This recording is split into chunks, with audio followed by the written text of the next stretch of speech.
మే 31 చరిత్రలో ఈరోజు రాజమాత అహల్యాబాయి హోల్కర్ 1725 మే 31వ తేదీన మహారాష్ట్రలోని అహ్మద్నగర్ జిల్లా చౌండి గ్రామంలో జన్మించారు. అహ్మద్నగర్ పేరు ఇప్పుడు అహల్యానగర్గా మారింది. అహల్యాబాయి హోల్కర్ మరాఠా సామ్రాజ్య ప్రసిద్ధ రాణి. సుబేదార్ మల్హార్రావు హోల్కర్ కుమారుడు ఖండేరావు హోల్కర్ భార్య. అహల్యాబాయి భర్త ఖండేరావు హోల్కర్ 1754 కుంబేర్ యుద్ధంలో వీరమరణం పొందారు.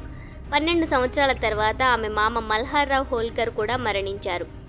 తర్వాత ఆమె తన ఏకైక కుమారుడు మాలేరావును కూడా కోల్పోయారు. వారి మరణానంతరం మహేశ్వరాన్ని రాజధాని చేసుకుని ఆమె రాజ్యపాలన చేసింది.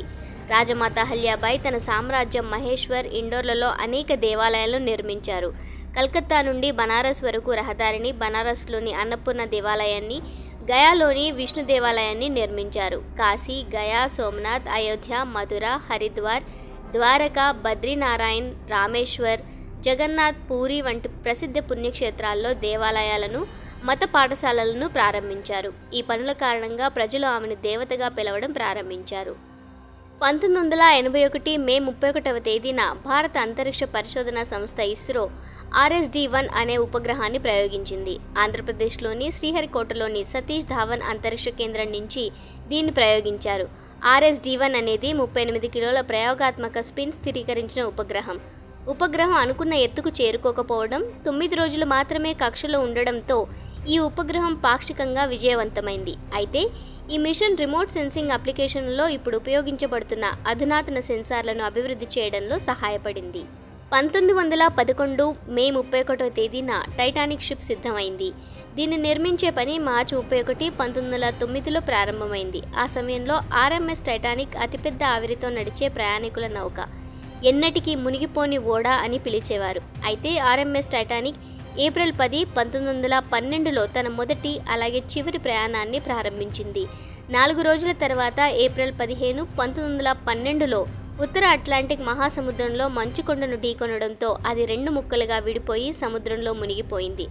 ఈ నౌక ఏప్రిల్ 10న బ్రిటన్లోని సౌతాంప్టన్ నౌకాశ్రయం నుండి న్యూయార్కుకు బయలుదేరింది. ఈ ప్రమాదంలో 1500 మందికి పైగా మరణించారు. ఈ ప్రమాదం ప్రపంచ చరిత్రలో అత్యంత భయంకరమైన ప్రమాదాలలో ఒకటిగా పరిగణించబడుతుంది. టైటానిక్కు ప్రపంచవ్యాప్త గుర్తింపు తెచ్చిన ఘనత టైటానిక్ చిత్రానికే దక్కుతుంది.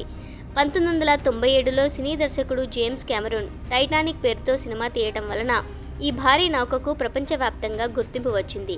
ఈ చిత్రం 11 ఆస్కార్ అవార్డులను అందుకుంది. రాయల్ మెయిల్ స్టీమర్ టైటానిక్ అవశేషాలను కనుగొనడానికి 70 సంవత్సరాల కంటే ఎక్కువ సమయం పట్టింది. రోబాటిక్ జలంతర్గామి సాయంతో 1985లో దీనిని కనుగొన్నారు. 1929 మే 31న పిల్లలకు ఇష్టమైన కార్టూన్ మిక్కీ మౌస్ తన గాత్రాన్ని పొందింది. డిస్నీ కార్నివాల్ కిడ్ అనే కార్టూన్ను విడుదల చేసింది. అందులో మిక్కీ మౌస్ మొదటిసారి మాట్లాడుతున్నట్లు కనిపించింది. దీనితో మిక్కీ మౌస్ ప్రపంచంలోనే మొట్టమొదటి మాట్లాడే కార్టూన్ పాత్రగా మారింది. మిక్కీ స్వరం వెనుక ఉన్న అసలు స్వరం కార్ల్ స్టెర్లింగ్ది. మిక్కీ మౌస్ తొలిసారిగా మే 15, 1928లో తెరపై కనిపించింది. మిక్కీతో పాటు డిస్నీ తర్వాత అనేక పాత్రలను సృష్టించింది. ప్రపంచ పొగాకు వ్యతిరేక దినోత్సవాన్ని ప్రతి సంవత్సరం మే 31న జరుపుకుంటారు. పొగాకు వాడకం వల్ల కలిగే ఆరోగ్య సమస్యలపై అవగాహన కల్పించేందుకు ఈ దినోత్సవాన్ని జరుపుకుంటారు. 1987లో తొలిసారిగా ప్రపంచ ఆరోగ్య సంస్థలోని సభ్య దేశాలు ఈ దినోత్సవాన్ని జరుపుకోవడం ప్రారంభించాయి. 1988లో మే 31న ప్రపంచ పొగాకు నిరోధక దినోత్సవాన్ని జరుపుకోవాలని WHO ప్రకటించింది. అప్పటి నుండి ప్రతి సంవత్సరం మే 31న ప్రపంచవ్యాప్తంగా ఈ దినోత్సవాన్ని జరుపుకుంటున్నారు. ప్రతి సంవత్సరం ఈ రోజును జరుపుకోవాలని వివిధ థీమ్లు నిర్ణయించబడతాయి. ఈ సంవత్సరం థీమ్ పొగాకు పరిశ్రమ జోక్యం నుండి పిల్లలను రక్షించడం.